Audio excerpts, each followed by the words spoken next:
저희 로보틱스 앤 AI 에틱스 그 컨퍼런스를 진행하도록 하겠습니다.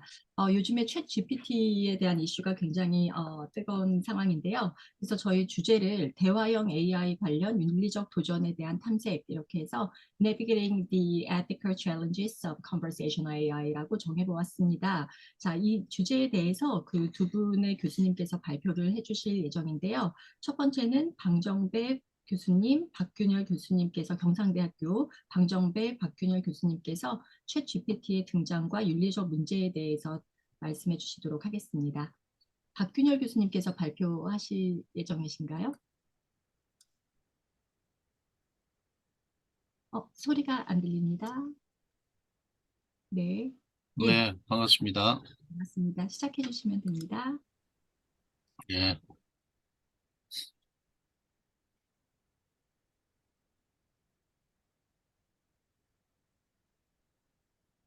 화면 공유를 다 해놓으시네요. 예.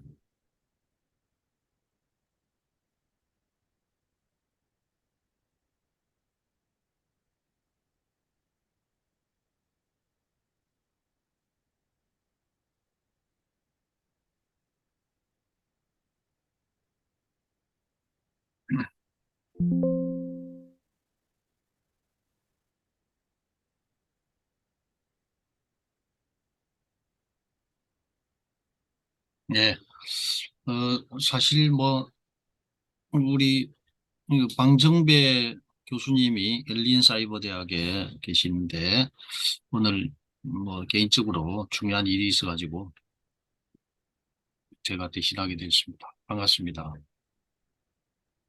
뭐, 아직 여물지는 않은 내용인데요.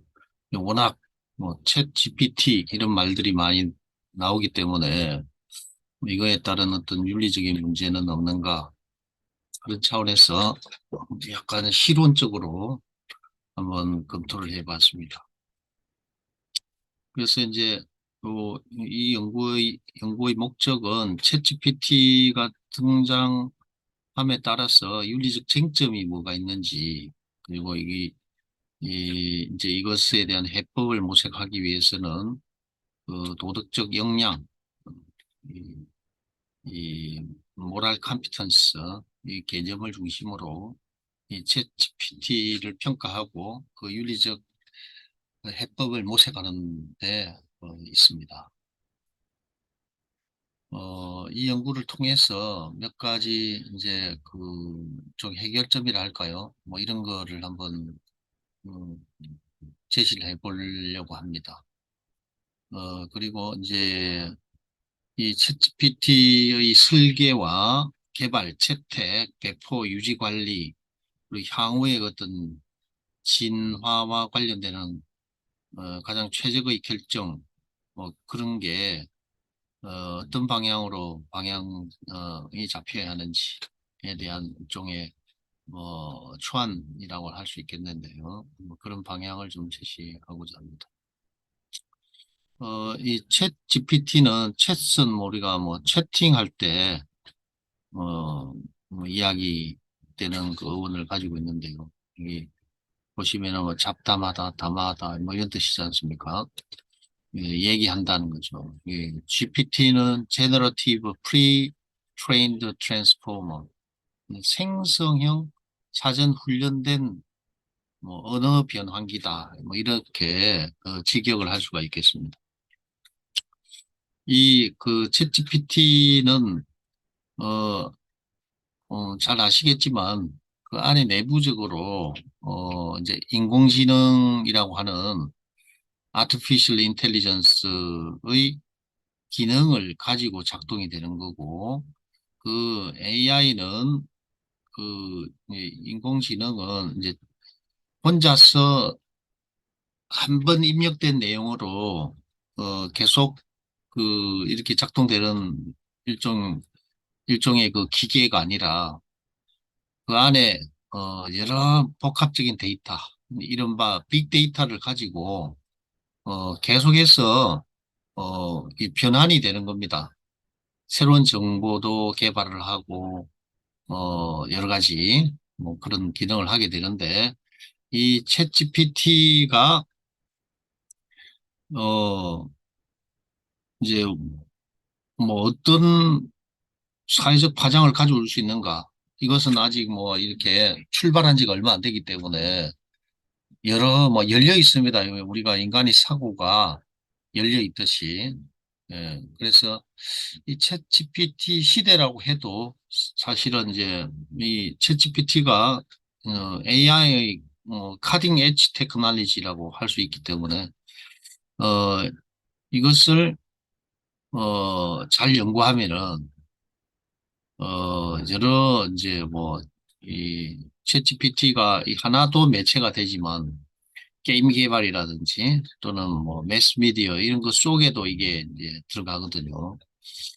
그래서 굉장히 중요한 하나의 일종의 매체다, 이 챗GPT가. 그래서 굉장히 중요하고, 또 이제 다문화적인 상황과 관련해서는 예를 들어서 영어를 한국어로 옮긴다거나, 한국어로 올린 내용을 베트남어로 옮긴다거나 이럴 때 단순하게 이제 이미 입력된 단어로 가지고 이렇게 번역이 되는 것이 아니라 이 챗 GPT는 말 그대로 이제 생성형이기 때문에 뭐 예를 들어서 한국에 뭐 이런 비속어 같은 거 이거 비속어 있죠. 비속어 같은 거 이런 거는 못 잡아내잖아요. 그 뉘앙스 같은 거 이런 거를 최초 발화자가 이미 알려지지 않고 번역 대체어가 없는 뭐 예를 들자면 우리나라 말 중에 깜놀이라는 말이 있죠. 깜놀. 깜짝 놀람이라고 하는 깜놀. 이런 거는 영어로 번역이 안 되겠죠.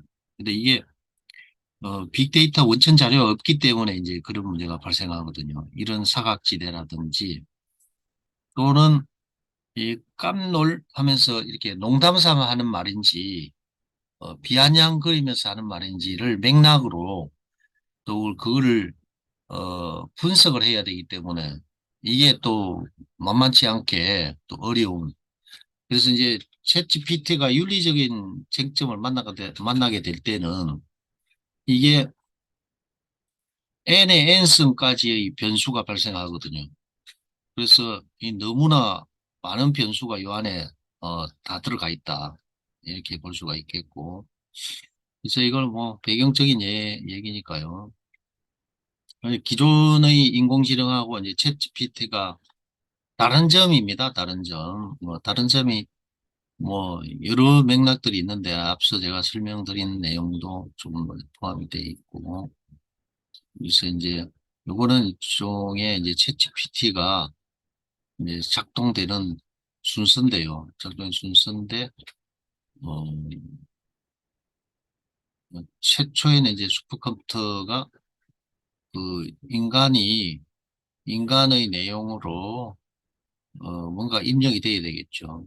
그래서 인간의 사고를 구현한 거다. 특히 말과 관련해서.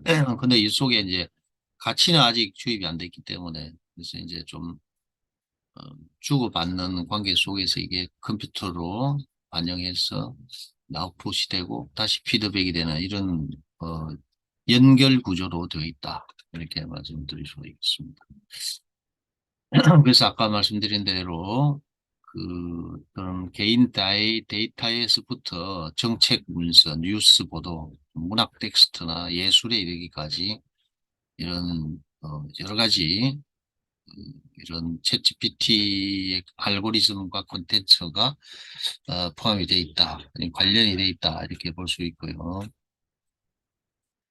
그 챗GPT가 그러면 이제 뭐 윤리적인 문제점이 뭐가 있는가 이걸 이제 살펴보면은 우선 이걸 분석하려면 이제 아까 말씀드린 대로 모랄 컴피턴스의 개념이 필요합니다. 요 개념이 있어야 이건 뭐 제가 뭐 새롭게 만든 용어라기보다는 어, 선행 연구들을 다 참고해가지고 예, 만든 용어입니다. 음, 어떤 도덕성을 인간의 보통 평범한 사람의 도덕성을 측정할 때 우리는 두 가지 방식으로 하죠. 하나는 그 사람이 어떤 덕목을 갖추었느냐, 뭐 충성, 성실, 책임, 봉사, 정의, 뭐 이런 거 등등이 덕목이라고 하죠. 영어로는 value라고 하는데, 그리고 하나는 이제 행위를 중심으로, 거짓말을 하지 않느냐, 약속을 잘 지키느냐, 뭐 이런 내용들이 있죠. 이 전형적인 이제 행위 중심이라고 이야기할 수 있는데,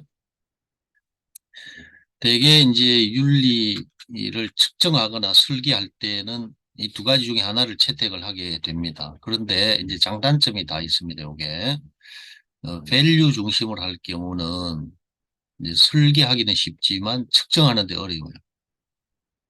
그리고 교육하는 데도 어렵다. 왜 그러냐면은 굉장히 추상적이거든요. 성실이다. 이런 성실을 개념 정의하고 딱 적용하려면은 이게 너무 열려 있어요. 그래서 이제 어렵다. 그다음에 이제 행위 중심으로 하려면은 그 배경에 전제 조건들이 어떤 수많은 전제 조건들이 동원이 되지 않으면은 똑같은 상황이 이렇게 구현이 안 되거든요. 그 전형적인 예가 이제 임마누엘 칸트의 그 행위 중심 의무론인데 실제로 이제 뭐 좀 역설적이게도 고장난 시계는 딱 하루에 2번 정확하게 맞습니다. 근데 이제 행위 중심의 윤리 전략은 이게 안 맞을 가능성이 뭐 요새 시세말로 5만 7천% 정도 되죠. 아버지를 죽인 사람을 뭐 거짓말 하지 말라는 계율에 따라서 행위하는 사람이다. 근데 아버지를 죽인 사람이 내한테 무언가를 물어봤어요. 그러면 거짓말을 하지 말아야 된다는 원칙이 작동될 경우에 어떻게 되겠습니까? 그러니까 이런 문제가 발생하는 거죠. 그런 게 이제 딜레마죠, 딜레마. 그래서 이제 역량 개념이 필요한데, 역량 개념은, 어, 추상성을 좀 줄이면서도, 실현 가능성을 높인 일종의 제3의 방안이다. 이렇게 이제 볼 수가 있겠습니다. 그래서 지금까지 선행 연구에 뭐 제시된 역량 개념은 이제 이런 moral sensitivity, moral judgment, moral motivation, moral implementation 이러한 4개 정도가 실행 연구에서 이제 밝혀졌는데요. 뭐 이거 외에도 뭐 제가 개인적으로 추가해가지고는 5개 모형도 있고 또 다른 형태의 4가지 모형도 있는데 뭐 어쨌든 이게 잘 많이 알려졌기 때문에 이걸 중심으로 해서 이제 볼 수가 있겠습니다.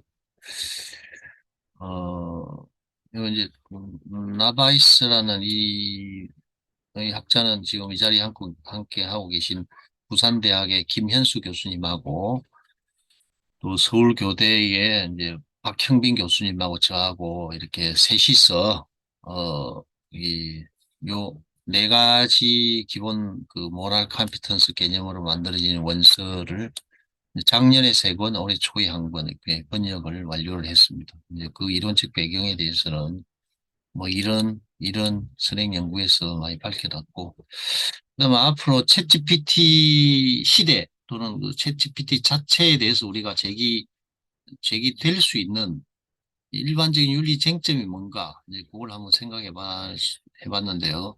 우선 첫 번째는 챗GPT는 고등교육 평가에 많은 이점을 이제 제공할 수 있다.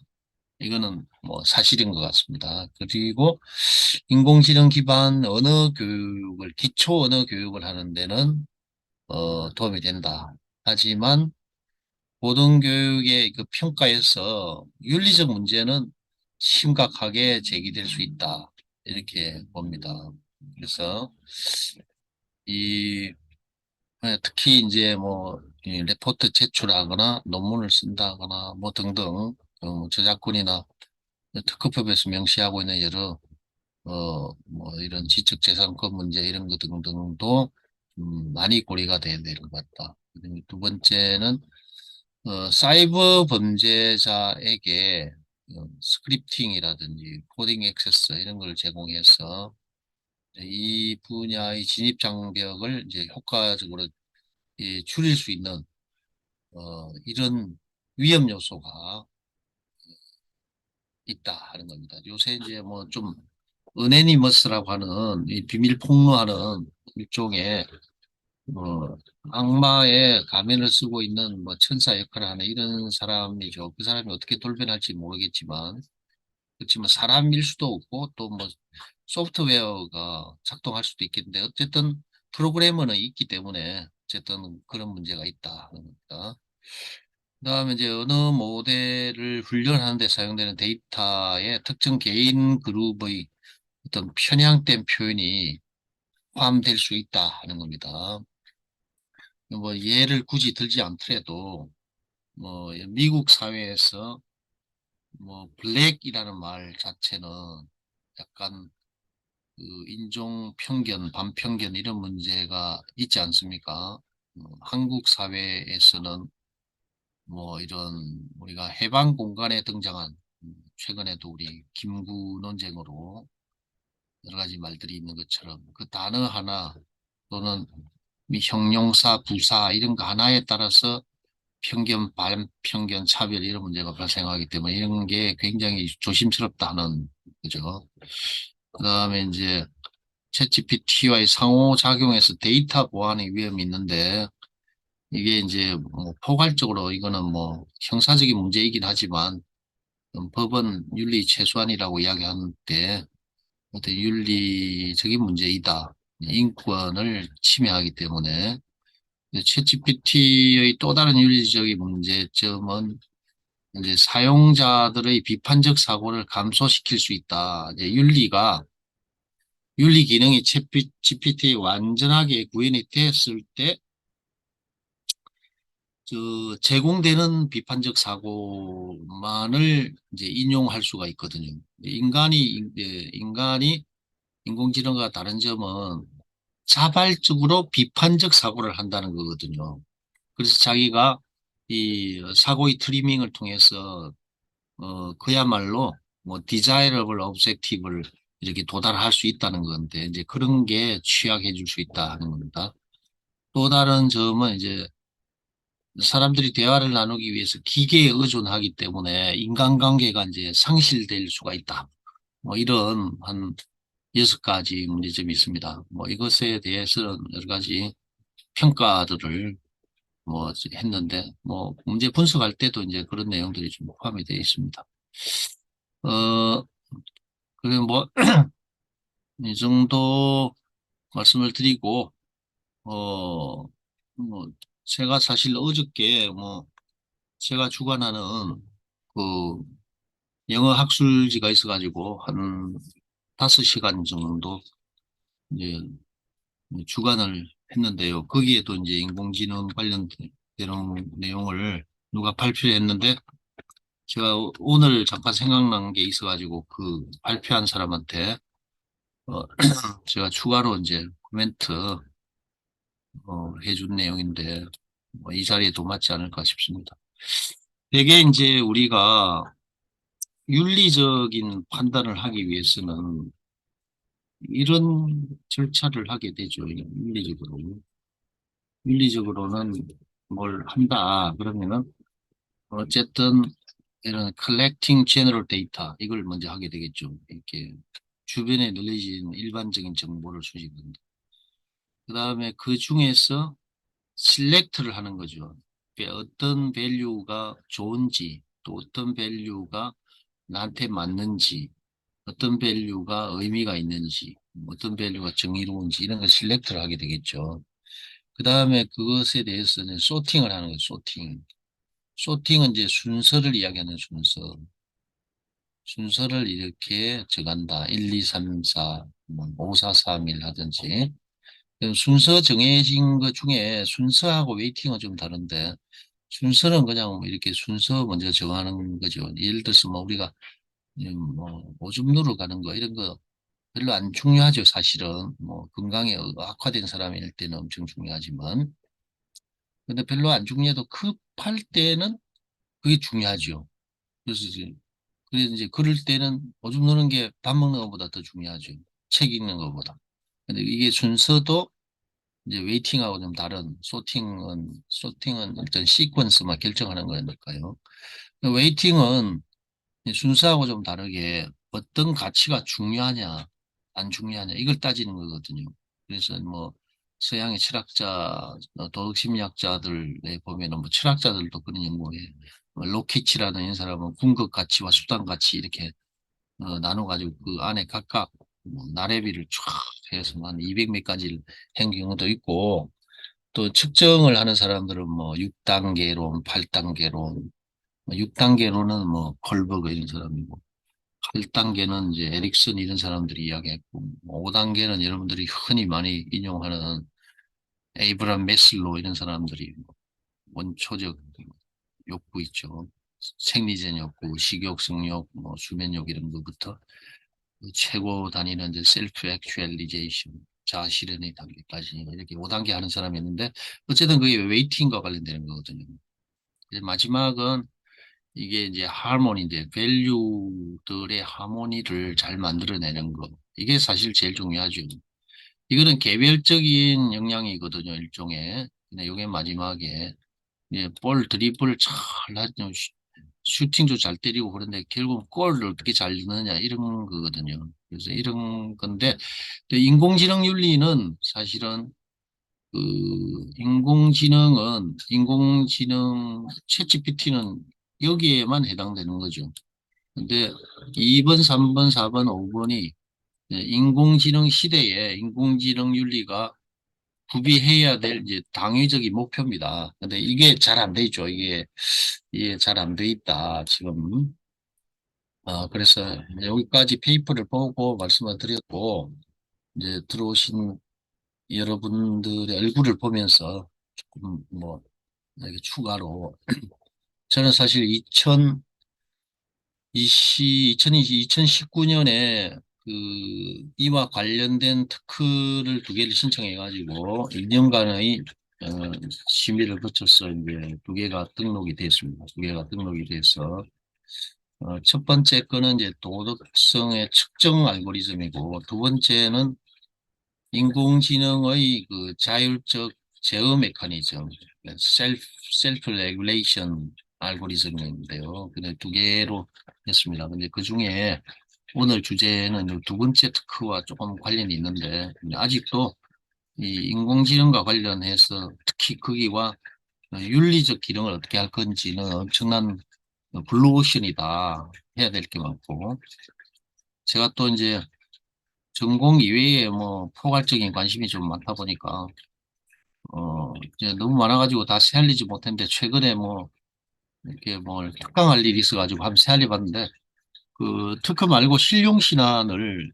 제가 작년에 22개를 출원해가지고 특허청에 넘어갔거든요. 근데 되게 뭐 제가 특허를 2분의 2로 했으니까 실용신안은 뭐 한 90% 등록되지 않을까 뭐 이런 생각이고 지금 두 건은 계류 중인데 그 중에 하나가 이제 뭐 이런 겁니다. 뭐 엑셀레이터하고 브레이크를 일체형으로 해가지고 뭐 우리 현대나 테슬라나 이런 자동차에서 급발진을 이렇게 예방할 수 있도록 그거를 이제 일자로 돼 있는 거를 두 개 합쳐가지고 가로로 이렇게 나가지고 가로로 이렇게 여기 누르면 이렇게 되고 이렇게 그 브레이크를 잡을 때 잘못 짚은 오류를 최소화하려고 한다. 뭐 이렇게.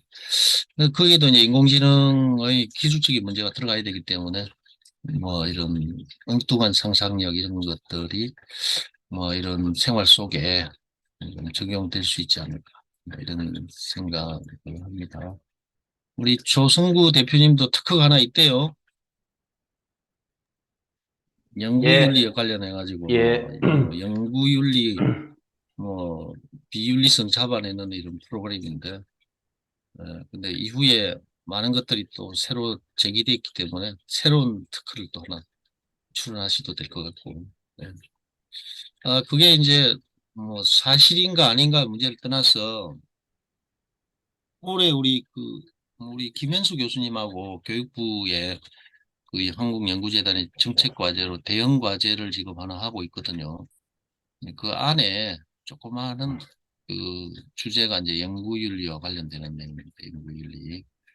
그두 개인데 하나는 연구윤리를 얼마나 위배했는지를 뭐 잘하고 있는지를 측정하는 방식이 하나가 있고 이제 교육의 현장에서 어떻게 적용할 거냐 이건데 지금 뭐 만들고 있습니다. 이제 한 달 한 두 달 남았네요.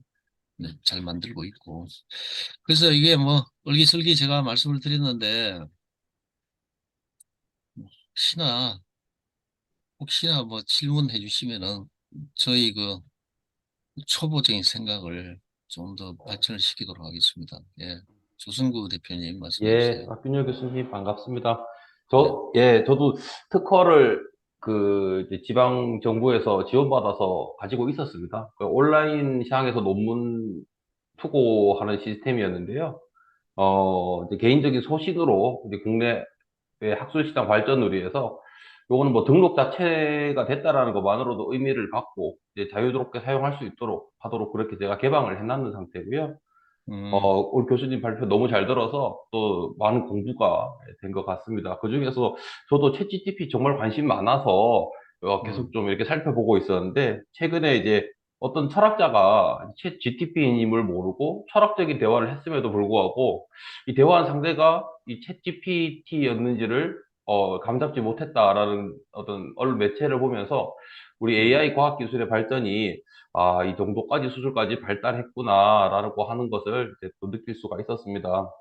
제가 예, 이제 여쭤보고 싶은 부분은 핵심적으로 이제 챗GPT가 생성형 언어 변환기입니다. 그러니까 우리 어떤 이 챗GPT의 발전은 우리 삶에서 이제 뗄 수가 없는 수준까지 왔습니다. 그러면 이제 윤리학자들이 보실 때, 윤리적으로 보실 때 그러면은 좋은 질문을 하는 능력을 기르는 것이 앞으로는 더 관건이 아닌가 이제 이런 스스로의 생각을 해보았는데요. 그러면은 이런 부분에 있어서 어떤 규제라든지 어떤 정책적인 부분을 어떤 부분을 좀 심도 있게 다뤄야 될지 말씀해 주시면은 예, 감사하겠습니다. 예. 역시 그 특허 등록자니까 질문도 아주 그냥 냉철하게 잘하시네요. 근데 이게 경계선상이 있기 때문에 제가 이제 다 말해버리면은 저는 이제 실용신안 24개를 하고 다시 이제 특허로 돌아왔거든요. 알고리즘을 만들고 있는데 이제 지금 하고 있는 게 어, 아까 이게 챗GPT 관련된 내용이고 그래서 이제 다 말해버리면은 이제 원천 기술이 노출되기 때문에 두 번째는 하나는 이제 그 이제 사이코패스 이제 심리적으로 이상한 사람들 이제 이렇게 퍼스널리티가 디스토션 된 사람들이 있어요. 그런 사람을 우리가 사이코패스를 하잖아요. 윤리적으로 에티컬 디스토티드 그 캐릭터를 가지고 있는 사람을 제가 이제 장명을 했는데 그게 에티코패스라는 에티코패스.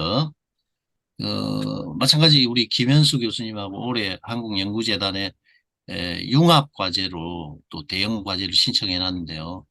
제가 알고리즘을 다 가지고 있어요. 그런데 지금 특허 등록을 안 했는데, 그래서 이제 살짝 지금 이제 정신과하고 가정의학과하고 같이 하겠다고 해놨거든요. 그래서 최종 목표는 WHO의 병 목록에 이제 그 에티코패스를, 사이코패스를 이제 올리는 거거든요. 올리는 게 이제 목표입니다. 목표인데, 뭐 생산적인 토론이고, 노엄 촘스키라고 하는 언어학자가 AI에 대해서 이제 논평을 했는데, AI가 아무리 뭐 생성형이든 잘해도 인간을 제대로 구현하지는 못할 거다 이야기하거든요. 예, 그랬기 때문에 저도 이제 동의를 합니다. 거기에.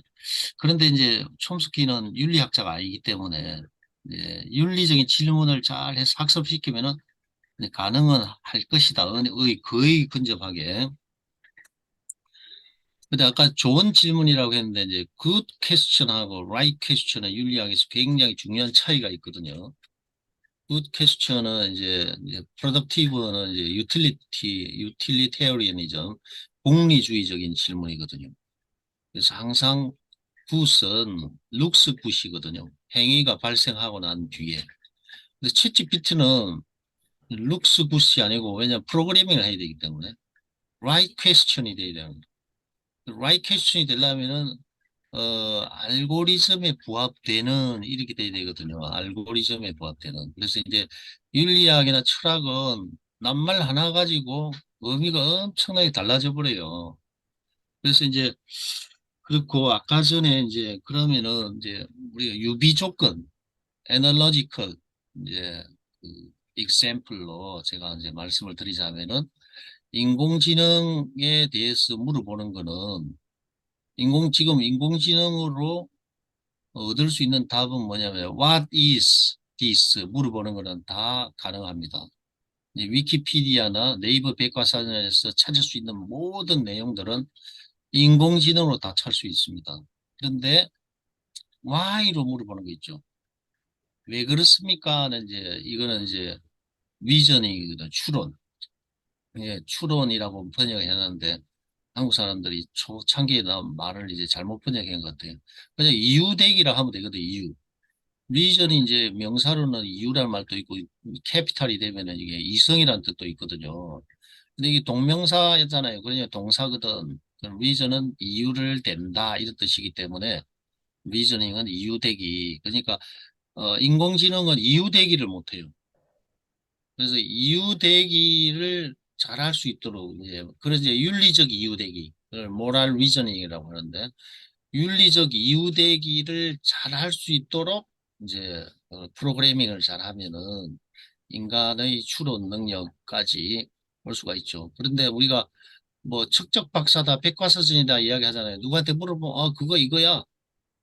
그거는 인공지능이 이제 다 한다. 그러면 이제 인간의 영역 속에 이것은 무엇입니까? 물어보는 거. 이거는 뭐 폐결핵이야. 의사가 진단하는 이런 모든 거 인공지능이 다 커버 가능하다. 그다음에 이거는 이 형벌은 무슨 형입니까? 물어보는 거 있죠. 이것도 모두 다 가능하다. 그런데 이제 법률적으로는 이제 정상 참작하고 가중 처벌을 못 해요. 인공지능이 그래서 이제 그 분야를 특화해야 될 것이다. 법률 시장은. 의료 시장은 이제 어떤 거냐면은 결국은 다 윤리 문제만 남습니다. 뭐 경증의 6살 꼬마하고 90세의 중증의 할머니하고 수술을 누굴 먼저 시켜야 되느냐. 공리주의적으로 판단하려면은 뭐 당연히 6살 꼬마를 해야 된다고 하겠죠. 그렇지만 의사의 판단은 또 다르거든요. 인공지능 이런 거를 못하는 거죠. 그래서 이제 뭐 블루오션이다. 계속 연구를 해서 여러 가지 할 수 있다. 그리고 특허 융합도 있거든요. 제가 지금 실용실한 22개 중에 산불 끄는 게 있어요. 산불.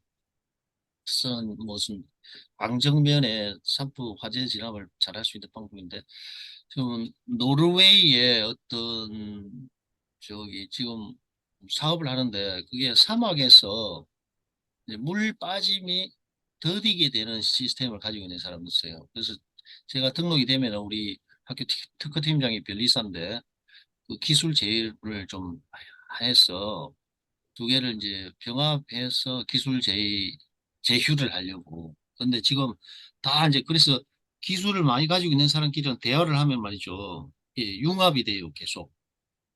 그래서 계속 관심을 가지고 하면은 좋은데 지금 뭐 단적으로 말씀드리면은 인공지능과 관련되는 거는 다 이제 챗GPT도 인공지능이거든요. 안에 소프트웨어가. 이 구성 원리는 빅데이터를 처리해서 하는 거고. 그래서 이것은 무엇인가 하는 질문은 다 구현 가능하다. 그에 대한 답은. 근데 왜 그랬는지에 대해서는 인공지능이 제한된데 그 알고리즘은 윤리학자만 만들 수 있다. 어, 그리고 도덕성을 측정해 수 있는 사람만이 그걸 할 수 있다. 예. 짧게 질문하셨는데 엄청 길게 제가 답변을 드려가지고 죄송합니다. 네. 저기 김현수 교수님 발표도 있으신데 저도 좀 궁금한 게 있지만 김현수 교수님 발표를 먼저 듣고 제가 저기 질문을 아마 그 두 분 교수님께서 공통적으로 대답을 해주실 수 있으실 것 같아서요. 교수님 김현수 교수님 발표를 먼저 듣고 제가 질문을 드려도 될까요? 네, 예. 다음 발표는 부산대학교의 김현수 교수님께서 Suggestions for Indicators to Cultivate the Ethics of Conversational AI에서 대화형 인공지능의 윤리성 함양을 위한 지표에 대한 제안에 대해서 발표를 해주시겠습니다. 김현수 교수님 화면 공유 가능하신가요? 네. 예, 감사합니다.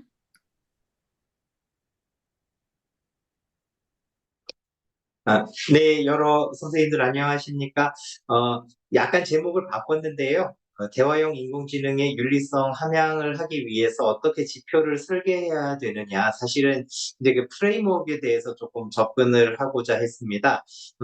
박균열 교수님께서 이제 말씀해 주신 그 윤리성 평가하고도 맥을 같이 하고 있는 것인데요. 실제로는 이 대화형 인공지능의 윤리 메커니즘에 대해서 한번 살펴보고, 이 대화형 인공지능이 인간에 대해서 어떤 책임을 지느냐, 또 이제 그 대화형 인공지능에 대해서 인간은 또 어떤 책임을 지느냐, 그리고 이 책임의 범위는 어떻게 확장되느냐라고 하는 그 틀에 대해서 한번 생각을 해보았습니다. 통상적으로 우리가 윤리라고 하는 것에 대해서 이제 당위성에 대해서 이야기를 하는데요. 그 당위적으로 이제 진행되는 것이 좋지만 또 그게 이제 잘 당위성을 확보하고 실천을 담보하기 위해서는 책임의 문제가 분명히 따라오는 것이 되겠지요. 그래서 우선은 이 대화형 인공지능에 대해서 그 특징을 그 윤리적인 관점에서 살펴보고요. 그 AI가 인간에 대해서 져야 하는 책임의 범위와 방법, 또 이제 인간이 AI와 또 동료 인간에 대해서 져야 되는 책임의 범위와 방법에 대해서 살펴보고 책임은 어떤 식으로 확장되어야 하는가에 대해서 한번 살펴보았습니다. 대화형 인공지능이라고 하는 것이 이제 실제로 대화형 인공지능이 가지고 있는 그 특성이 그 우리 인간하고의 그 만나는 접점 인터페이스라고 하는 것이 굉장히 익숙하다는 것이지요. 어떤 면에서는 우리가 키우는 애완동물보다도 훨씬 더 인간과 비슷하게 인간처럼 행동하는 그런 특징이 있다 이렇게 볼 수가 있습니다. 그렇다면 그런 새로운 타자로서 대화형 인공지능을 인정한다면 그 대화형 인공지능에 대해서도 우리가 일정한 부분 책임을 물을 수 있지 않느냐라고 하는 것이 그 대화형 인공지능의 윤리 메커니즘에 관해서 가졌던 차관이었습니다. 자, 도덕적 행위자로서 우리가 대화형 인공지능에 대해서 우리 인간에게 너는 어떤 책임을 져야 하느냐, 너의 행제라고 하는 것을 물어볼 때는요, AI가 대화형 인공지능이 이 수행한 행위 자체에 대해서 대화형 인공지능이 책임을 져야 하는 부분이 분명히 있을 것이라고 생각합니다. 통상적으로 자신의 행위에 대한 책임이라고 하는 것이 도덕적 책임, moral responsibility의 핵심이 되겠지요. 그런데 경우에 따라서는 AI 자신이 저지른 행위가 아님에도 불구하고 AI가 짊어져야 하는 책임이 있습니다. 특히 대화형 이제 인공지능의 경우에는 우리가 이제 그 서비스가 지속되면 지속될수록 문제점이 노정되고 있는데 가장 핵심적인 게 이거죠. 거짓말을 뻔뻔하게 하고 인간인 것처럼 이야기하지만 이 제대로 되지 않은 지식이나 정보를 마치 제대로 된 것처럼 공을 해서 인간에게 착오를 일으키게 하고 그것으로 인해서 발생하는 여러 문제들이 있다. 그렇다면 자신의 행위가 아님에도 불구하고 그 책임을 져야 하는 지점이 있지 않은가 생각을 했습니다. 또 다른 한편으로는 AI 자신의 행위임에도 불구하고 책임이 면제되거나 감경되는 지점도 분명히 있을 것이라고 생각됩니다. 왜냐하면 AI의 활동 자체가 인간과의 상호작용 속에서 지식을 습득하고 또 그것을 실천하는 것이기 때문입니다. 이런 틀로 대화형 인공지능의 책임에 대해서 물을 수 있을 것이라고 생각을 했고요. 새로운 윤리적 타자로서 대화형 인공지능 그리고 그와 관련돼서 이제 어떻게 책임을 물을 것이냐, AI와 협업하는 인간, AI 기술을 직접적으로 사용하는 인간 자신의 책임이라고 하는 것이 있겠지요. 자기가 자기 자신에 대해서 짊어져야 하는 책임이 있을 것이고요. 또 다른 한편으로는요, AI와 협업하는 인간의 행동으로 인해서 발생한 AI의 문제, 그것에 대해서 인간이 이제 책임을 져야 하는 지점이 있을 것입니다. 그리고 마지막으로 AI와 협업 활동을 통해서 발생하는 여러 문제들이 그 AI와 또 그 협업하는 인간과 상관없는 제3자로서 동료 시민들에 대해서 문제가 발생하게 되는 경우 그런 우리 인간이 동료 시민에 대해서 짊어져야 하는 책임이 있을 것이다. 이런 것들에 대해서 고려할 필요가 있다. 윤리적 책임의 범위와 범주와 유형을 이런 식으로 분류할 수 있을 것이다라고 생각했습니다. 아마 최근의 도덕적 논의의 추세는 책임의 범위를 확장하는 것으로 귀결되고 있습니다. 그래서 이러한 책임의 범위는 가치관계의 확장에 따라서 늘어나게 확장되지 않을까 생각을 했습니다. AI와 인간 각자가 짊어져야 하는 도덕적 책임이 있고요. 또 그것이 그 두 관계의 직접적 관계 속에서 일어나는 책임이 있고 그것으로 인해 영향을 받는 가까운 관계 속에서 일어나는 책임. 그리고 어쩌면 직접적인 영향을 받지 않는다 하더라도 앞으로 영향을 받게 될 미래 세대라든지 자연 환경이라든지 이런 그 아주 먼 단계에 대한 책임까지도 책임의 범위를 확장하는 것이 필요하다 생각할 수가 있겠습니다. 이러한 틀과 범주로 AI의 책임 그리고 그 책임을 구체적으로 어떤 식으로 제재 조치를 취할 것인가에 대해서는 후속 연구를 통해서 이제 살펴볼 수 있도록 하겠습니다. 감사합니다. 네, 감사합니다, 교수님. 좋은 발표 잘 들어봤고요. 김현수 교수님 그 발표 주제와 관련해서 질문 있으신 분들 먼저 질문 받도록 하겠습니다. 네, 조홍재 교수님. 조홍재 예, 교수님. 네, 소리가 안 들리십니다, 조홍재 교수님. 네. 예, 반갑습니다.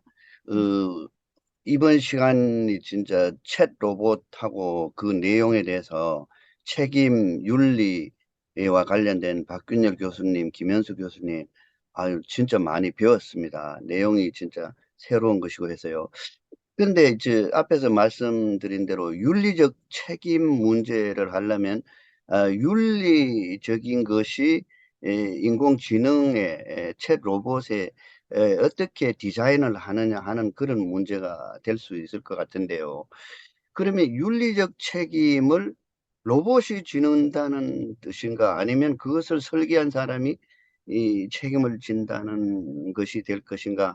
아니면 그 로봇에게 대해서 진짜 책임을 지어야 될 것인가 하는 이런 문제가 윤리적 문제 플러스 또 법적 책임 이런 문제가 될 수가 있을 것 같고요. 또 하나는 앞에서 우리 박균열 교수님이 말씀하신 도덕적인 윤리적인 것을 평가를 함에 있어서 그 이런 말씀했어요. 법적인 측면에서 양형이라든가 감경 사유라든가 정상 참작이 지금은 로봇이 안 된단 말이죠. 그러나 기술이 발전하고 그것을 설계를 한다면 또 그 로봇이 정상 참작을 할 수도 있고 감경 사유를 측정해서 할 수도 있다 하는 그런 생각은 저는 좀 하고 있는데 두 분 생각은 어떠신지 답변을 부탁드립니다. 김현수 교수님. 박경일 교수님. 음. 이제 예, 예, 앞에서 해주시면 좋을 것 같습니다.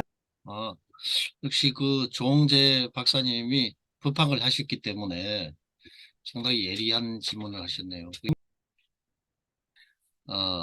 그 책임 문제는 어, 뭐 이제 개발자에게 묻는 경우도 있고 사용자에게도 묻는 경우도 있고 그다음에 인공지능 자체에 대해서도 묻는 경우가 있겠죠. 그런데 이제 인공지능 자체에 묻는 경우는 어떤 거냐 하면은 우리 그 영화에 뭐였죠? 그 로보캅 2에 쫙 빠지면서 손가락 위로 올리면서 빠지는 경우 있잖아요. 예? 그러니까 이거는 자폭하는 프로그램으로 근데 최근에 인공지능이 자신의 죽음을 예지하고 두려워하는 것도 나왔거든요. 그렇기 때문에 그럼 무슨 일을 저질러지도 모르기 때문에 혹성 탈출과 같은 이런 문제가 발생할 수도 있다. 그래서 그런 걸 잘해야 되고 지금 이제 안 된 거는 아까 정상 참작하고 이제 양형 기준 판단할 때 아주 섬세하게 잘 되면은 인간의 수준으로 완전하게 올라오지는 못하지만 그 배심원 판결을 도와줄 수 있는 프로그램에는 할 수 있을 겁니다. 왜냐면 배심원들은 일반적인 많은 사람들이 정서를 대변해 주는 거니까. 그렇지만 이제 판사의 역량을 완전히 대변하기는 힘들 거고, 어쨌든 보조 역할로는 배심원까지 양형 기준을 하기 위한 정보 재료로서는 할 수는 있겠지만, 근데 그게 왜냐면은 가중처벌과 이런 아까 이제 가중처벌하고 정상참작이 그 판사의 마지막 영역이거든요. 이제 그게 이제 결국 윤리적인 거기 때문에 인공지능이 완전하게 다 할 수 없을 것이다. 그렇지만 이것이 뭐 몇 년형이냐든지 이런 판례에서 나올 수 있는 이것은 무엇이냐는 거를 인공지능이 다 답할 수 있거든요.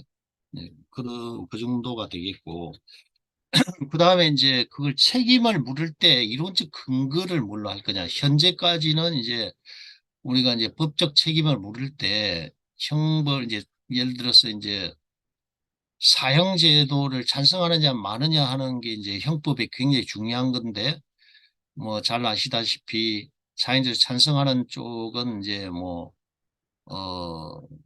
이런 그 텔리온의 법칙에 따라서 칸트 같은 경우는 응보주의로 완전하게 대응 보복해야 된다. 뭐 이런 생각이고 또 이제 뭐 유보적 입장을 취하는 사람도 있죠. 뭐 이제 루소라든지 뭐 벤담 같은 이런 사람들은 사형제도를 반대하기도 하고 뭐 아까 칸트 말고도 베카리아 같은 이런 사람은 또 저기 좀 유보적 입장이지만 또 찬성하기도 하고 이러지 않습니까? 근데 이 법학에서는 이제 이런 아까 전에 말씀하신 그 인공지능이 문제를 일으켰을 때 지금 이제 윤리학자들은 누가 책임을 진다는 것까지는 다 선행 연구가 돼 있거든요. 근데 법학적으로 뭐 어떤 이론에 근거해 가지고 책임을 물릴 것인지에 대해서는 아직 연구가 안 된 것 같아요. 그래서 이제 그런 거를 좀 이론화해야 될 과제가 있다는 생각이 들고, 뭐 윤리하는 사람으로서 지금까지는 뭐 인공지능 윤리와 관련해 가지고는 뭐 초보적인 수준이지만 열심히 노력하고 있습니다. 그래서 법학에서 조금 더 조언을 좀 많이 해주시면은 함께 또 대안을 좀 찾아갈 수 있지 않을까 하는 생각이 듭니다. 김현수 교수님이 보충 답변 좀 해주시면. 네, 이것을 법적으로 접근을 하게 되면요. 그 행위 능력과 책임 능력의 상관관계에 대한 논리로 연결이 됩니다. 그래서 행위 능력이 없으면 책임을 묻지 못하고 또 책임을 질 수 있다라고 하면 행위 능력을 인정을 하는 것이 되지 않습니까? 그래서 구체적인 예를 들어서 얘기를 하자면 자율주행 자동차의 경우 레벨 2, 3, 4 이런 게 수준이 있는데 실질적으로 자율주행의 경우는 기술이 올라가 있음에도 불구하고 자기들의 그 테슬라의 경우 그 자율주행 수준이 레벨 2 정도에 있다고 얘기를 하고 있어요. 왜냐하면 레벨 3로 넘어가게 되면은 그 회사라든지 제조자라든지 그 기술 자체에다 책임을 묻게 되기 때문에 그걸 인정하지 않으려고 기술이 발전했음에도 불구하고 자기 기술은 어느 수준에 있다. 그래서 이제 행위 능력을 스스로 부정하는 그런 양상을 보이고 있습니다. 그래서 이 지점에 대해서는 행위 능력을 어느 정도로 인정할 것이냐, 그에 따라서 책임 능력과의 상관관계가 밝혀질 것이라고 생각됩니다. 앞으로 그 부분에 대해서 좀 더 연구하도록 하겠습니다. 예. 그래서 이제 윤리 그 인공지능을 했을 때 인증 프로그램, 인증 그 서티피케이트가 굉장히 중요하거든요. 페이킹을 하는 사람들이 있거든. 자기 기술 진보, 아까 전에 저도 우리 조승구 대표님 물어봤는데 약간 감추잖아요. 뭐 제 얘기를. 그런 것처럼 테슬라가 기술이 이만큼 올라가 있는데도 불구하고 나중에 송사를 대비해서 너 기술이 이만큼 있는데도 불구하고 왜 방어 운전을 안 했느냐, 뭐 회피 운전을 안 했느냐, 앞으로 이제 항공기도 그게 지금 항공기도 뭐 그런 거 하지 않습니까? 할 때 이제 책임 문제가 발생하기 때문에 이제 그런 거를 책임은 곧 돈하고 연결되니까 그래서 그러는데 그 책임의 한계와 수위를 결정하는 인정 프로그램이 이제 공정을 해야 되겠죠. 법원이나 뭐 이런 데서 공정을 해가지고 어느 기술에 대한 인정 프로그램에는 곧 이제 책임의 한계와 관련되기 때문에 이제 그런 게 동시에 법하고 윤리가 동시에 가야 된다. 그래서 앞으로 이제 질문하신 조홍재 박사님이 인공지능 공부를 좀 많이 하셔가지고 같이 공동 연구를 좀 해보시는 걸로 이렇게 하겠습니다. 그 다른 또 뭐 송서영 교수님, 최경호 교수님, 마산대 배우태 교수님 또 뭐 발전적인 또 대안을 좀 말씀해 주시면은 저희가 연구를 하는데 뭐 촉진 역할 될 수 있을 거라 생각합니다. 말씀 좀 해주시면. 제가 좀 그 사회 본능이 좀 있어가지고요. 발표자가 이렇게 아니, 많아서고 있으면. 네. 어제 한 5시간을 뭐 사회 겸 뭐 진행하고 뭐 이랬더만은 그것도 뭐 영어로 진행해가지고 머리가 지금 이비인후과 갔다 왔어요, 제가. 지금. 네. 머리가 지금 왔다 갔다 해요, 지금. 아, 네. 열심히 공부해 보시겠다고 하십니다. 배구태 교수님께서요. 네, 저는 아, 제가 질문 하나 해도 될까요? 예, 마산대학의 교수님이, 알겠습니다. 예. 네. 또 지역이 가까우니까 또 진주를 한번 오시거나 하면은 또 배구택 교수님, 예, 의견 감사합니다. 예, 최 네. 교수님, 예, 지금 근데 저희가 한 3분 정도밖에 없어서 그냥 간단하게 네네, 주시면 좋을 것 같습니다. 제가 지금 그 덕성여대에서 영어 영문학과에서 지금 대학생들 가르치고 있는데요. 지금 가장 좀 이제 고민이 되는 게 장문, 영어 라이팅 할 때 이제 챗 GPT 이런 거 활용하고 이제 그럴 수 있잖아요, 당연히.